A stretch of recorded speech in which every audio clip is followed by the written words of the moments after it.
Hello, my name is Odeta, and today I will talk about deployment pipelines. And of course, short introduction about myself. I'm working at Macaw as data analytics consultant, and in a data field, I'm already working for 10 years and with Power BI for 6 years. And here you can see my contacts if you want to ask some questions, because I don't think we will have much time for that today. But still, today I will talk about pipeline structure. I will show you demo how to do it in Power BI, then tell you about best practices and small recap, like things to remember after this session, since it will be quite quickly paced, so maybe something will slip off.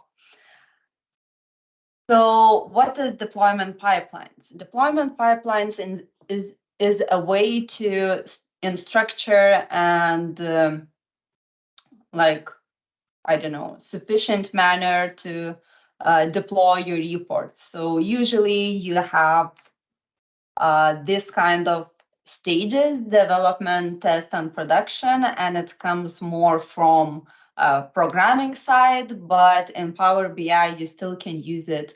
So for example, for development stage, it's the main part where you create your reports. So you have everything set up, you're importing data, visualizing it, doing some insights. But then probably you need to test it. For example, if you're working with clients, usually they want to see if everything looks as they want it, and if they can use the reports in efficient manner, if everything is understandable. So then you can go to the test stage. And the last stage would be production, where you already tested everything, you know that it's working as it should be, and you want to share it with your end users. So this is the best way to go forward, and you can deploy, of course, through all these stages or use only a few of them depending on your needs. And I don't want to talk a lot, only theoretical. This is why I will show you a demo how to do it in Power BI service. The first thing is that I need to have a workspace where I have it under premium capacity. So this is the prerequisite that needs to be in order for you to use deployment pipelines. And about some others, I will tell you later. But yeah, so this time I had it here, and I just remembered that I missed one important part. So sorry, some technical things I need to do before starting this one. So just give me a few seconds.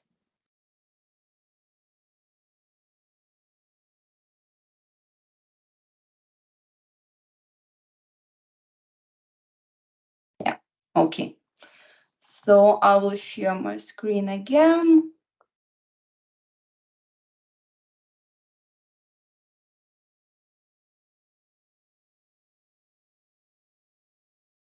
Yeah, so this is what happens when you do live demos. So as I said, you need to have a premium workspace. And here I have a lot of things in it. So I could have data flows, data sets, reports, dashboards, whatever I can have in like normal Power BI workspace.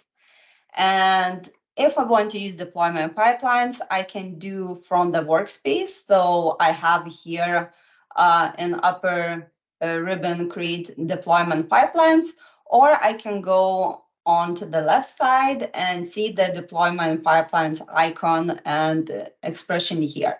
So I like to use this path. So I need to create a pipeline, give it a name. Usually it's just demo.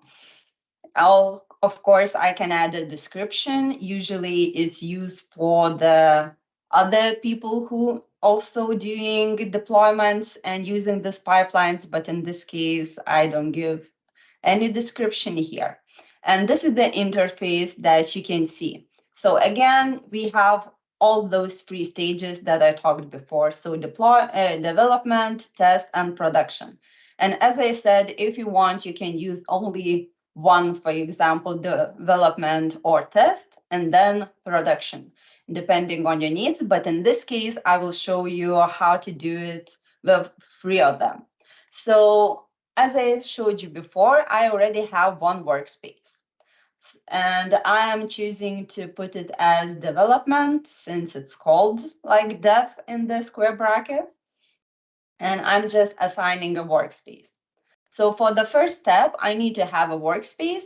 But for others, when I deploy like artifacts from one stage to another, the workspaces can be created automatically, or I can, as you can see, select a workspace and put it there and assign it to a particular stage. In this case, I will just create new ones just to show you how it works. So here you can see that I have deployment pipelines demo workspace, what I have in there, and also I can expand and see all the things.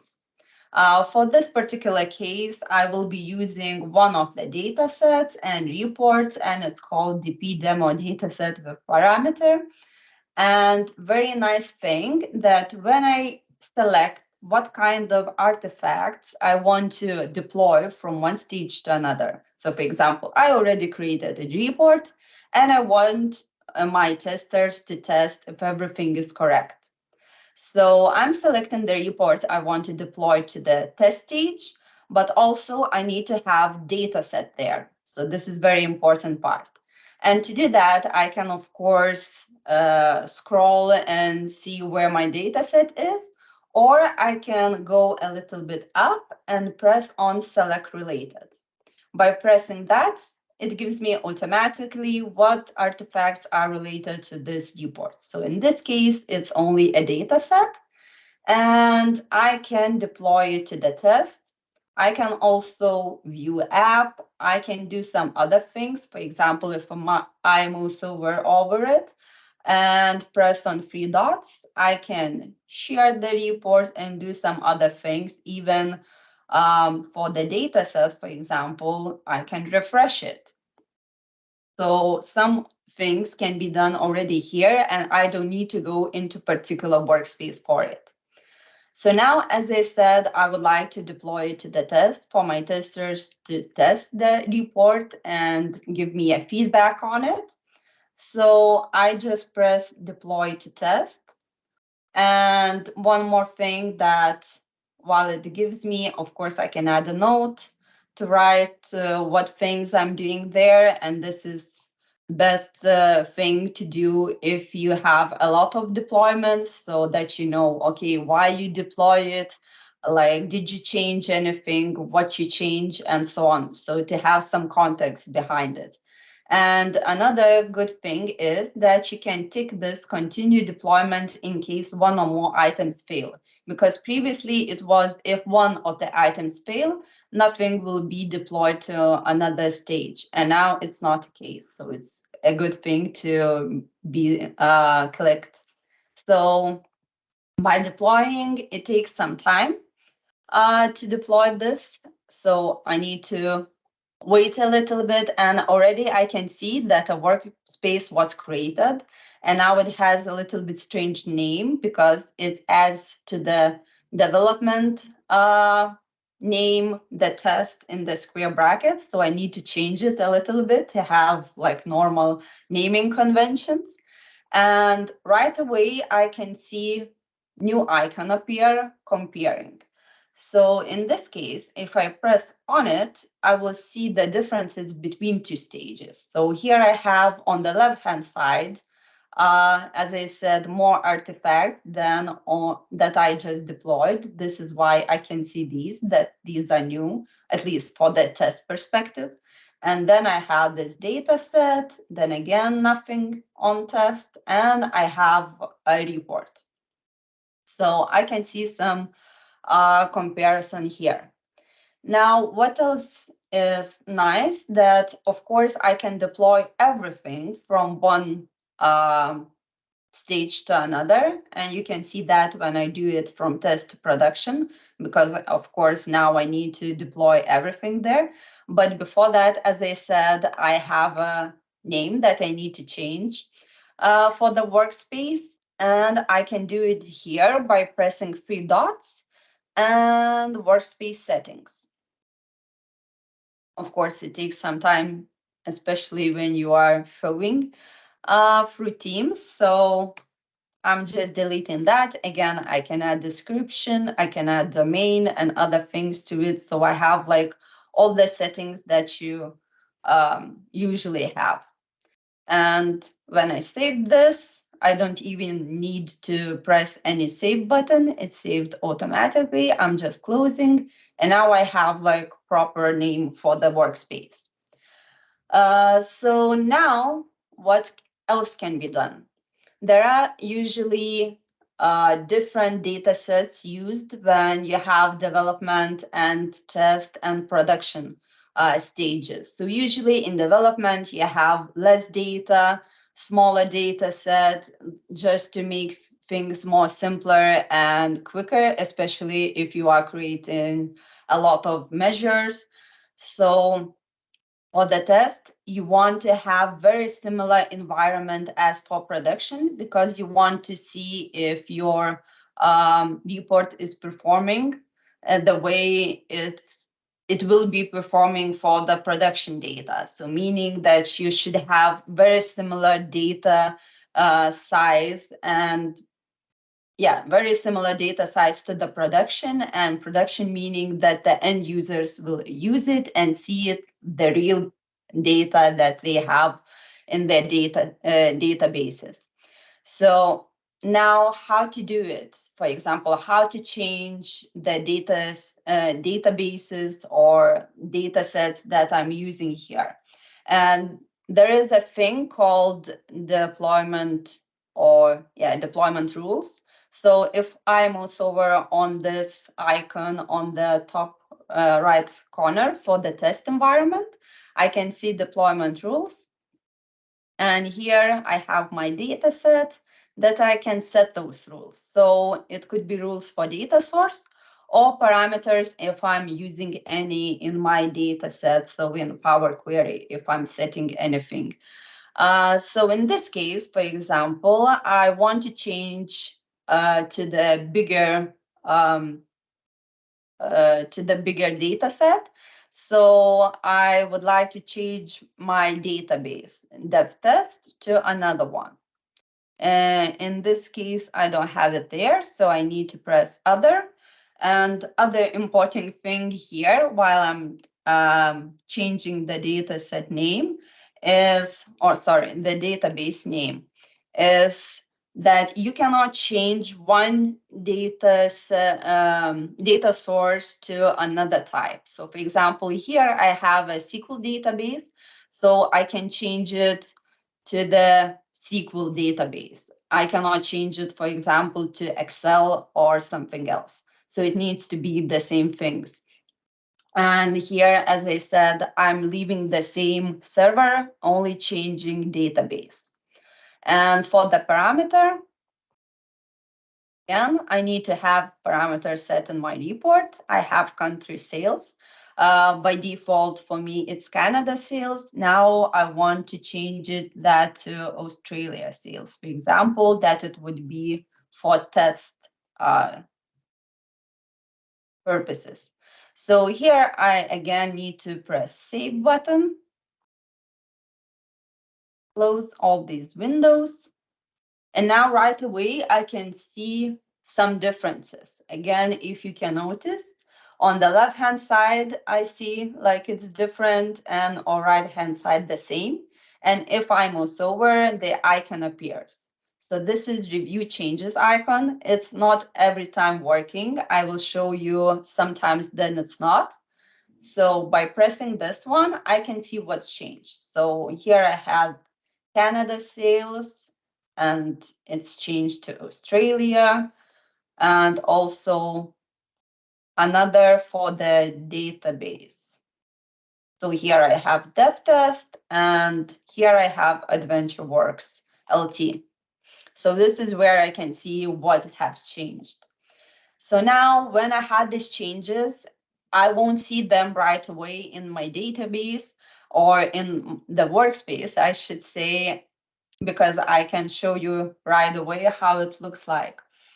But I will show you maybe at the end, because, or just now I can look there, go to the report, and you will notice something. So first of all, you cannot see any data because in deployment pipelines, you are deploying not the data, but metadata. So only metadata is deployed. And this is why you cannot see things. And those rules that I just said for parameter a data source, those are applied also only after deploying from, in this case, from development to the test stage. So in order for me to see the data, I need to refresh a data set in the test environment, since now I'm in the test workspace. As I showed you, I can just press 3 dots and refresh now. And I even can see this icon that it refreshes. And afterwards, I can just refresh the page. And here I can see Canada, and all the other thing, like this is customer ID count, is for my parameter change, not for parameter change, for my database changes. So in the development, as I said, I'm using smaller data amount, and for the test, I'm using the similar to production. So as I said, for me to these rules to work, I need again to deploy things to test. So again, I have these two marked, deploy to test. Wait for a little bit.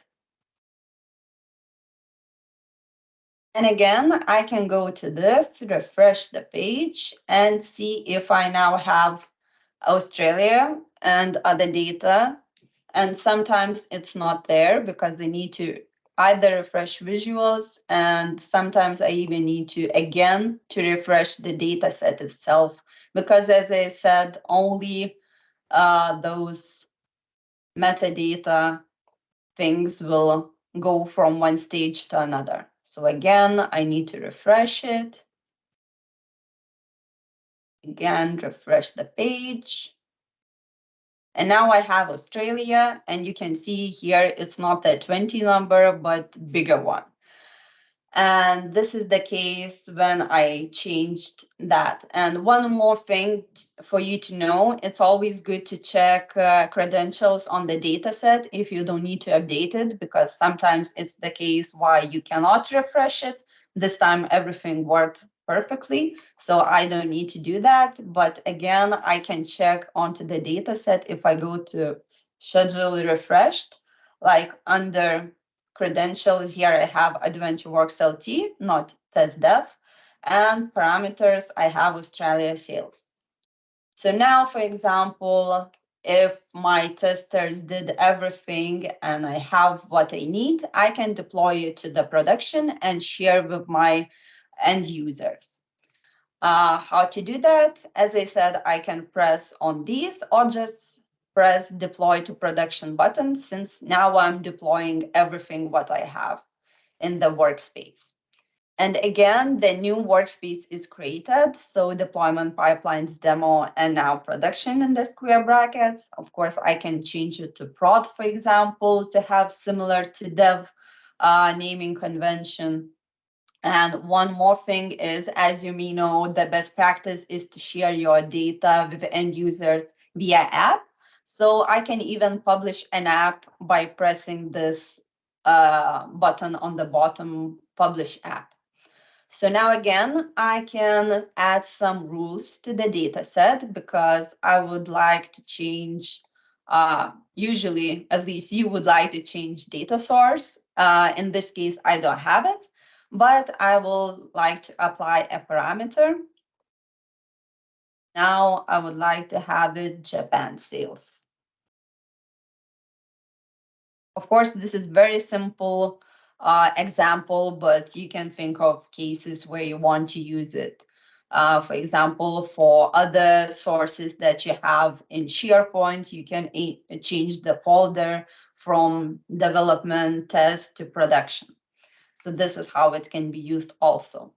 And now, as I said, for me, in order to have everything in the production, meaning metadata and the data itself, I need to one more time deploy everything for the rule to work. And I need to refresh the data set afterwards to have the data present in the workspace, because right now, if I go to the production and to this report, again, I don't see any data here. So I'm moving to data set, 3 dots, refresh now. And hopefully it won't take a lot. Now I can refresh and see all my data. So again, I have similar or the same count since count of customers ID, since I didn't change the data set here, the database to anything, but I changed country to Japan, and this is how it looks like, because previously I had Australia, and for example, for revenue, 23.7 million. Here I have 17.7 million. So this is how I know it worked. And going back here, what else? So as I said, I can publish app. I can do that. It doesn't matter from which stage. So from development, since I already have an app, I can view app. So meaning I can even update it if I want to. Then other things are related to access management. So I can even from here manage access to the workspaces and manage access to this deployment pipelines, or in this case, this one deployment pipeline. And I can do that on the top, on the left. So manage access, and I can share it with some people or security groups. And also what else I can do here is to see the deployment history. And this is where those comments are good to use. If I go like in some of these and mouse over or see some things, I can even see comments if I would put any, but since I didn't, so you cannot see it there. But yeah, you can see status, you can copy things and so on. So also, as you can see, even who deployed something. So if you are collaborating with others, it's also very nice to see, especially if you have some errors and you don't know who did some changes and what they did. So at least you can find the person and ask them what happened there. Okay, so probably I don't have much more time for this, so I will move to the slides.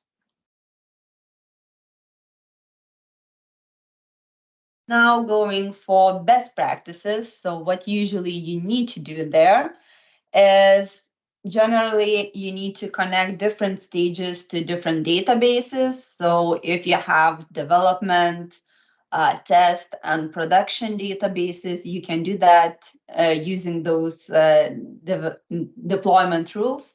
Then use parameters in your model as you saw, because if you of course have a need for them. And also use Power BI Desktop to edit your reports and data sets. And this is probably mainly for the development stage, because you need to create a report. And nowadays you can change even model things or create measures or other things in Power BI service. So you can do that also. And going for the deployment stage, like if you are working with multiple people on the same report, you can separate modeling and reporting parts, meaning that you will have 2 files. And also you should use version control, and it doesn't matter if you're working alone or not, because I don't know if you saw it, but I didn't or noticed that I didn't show you how to revert your changes if you wanted. So this is not possible in deployment pipelines. So this is why versioning is very important part. And you can do it, for example, with OneDrive for Business.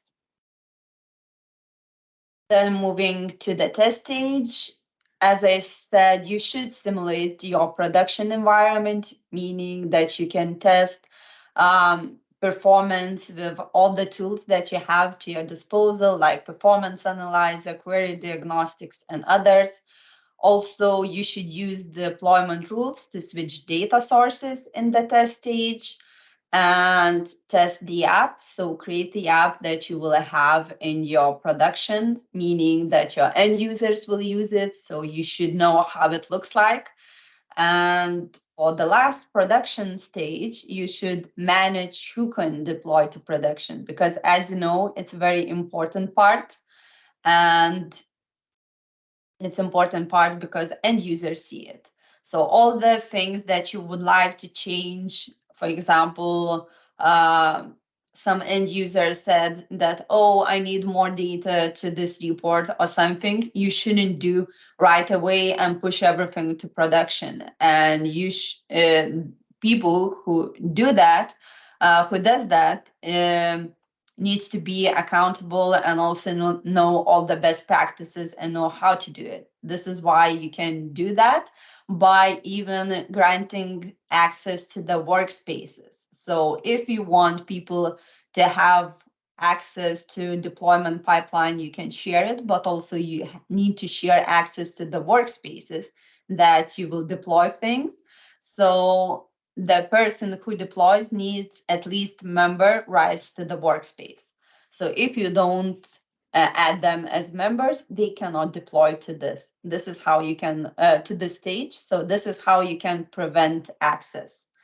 And also, again, use deployment rules to switch data sources, update the production app after deploying to the stage. Of course, first create.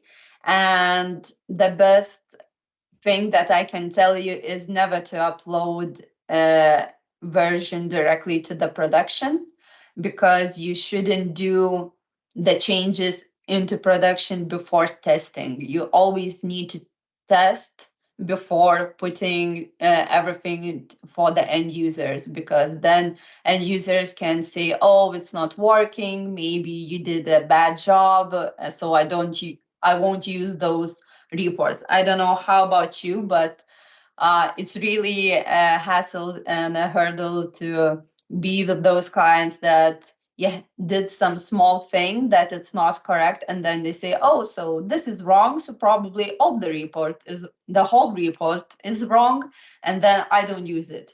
And it's really hard to tell them otherwise. So this is why it's really good to test everything to see all the bugs as you can, of course, and only then put everything to production.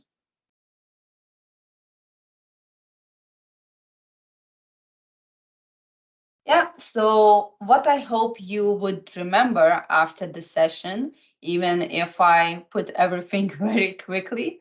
So in order to create a pipeline, you need a pro or premium per user license.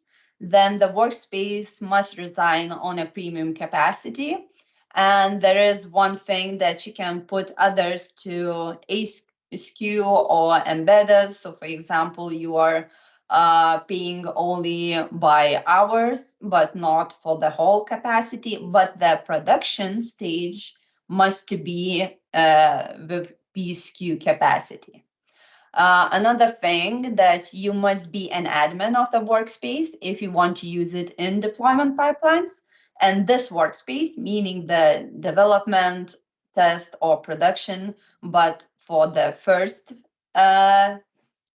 assignment, so I'm talking about development workspace, it shouldn't be assigned to any other pipeline. So one pipeline for only one workspace, meaning when I'm talking about development.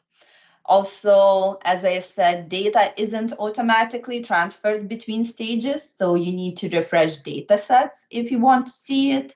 Then if you use premium per user, you should know that all the workspaces will be linked to this. And then you know that only premium per users can access and consume content from these workspaces. So you cannot, pro users won't be able to use it.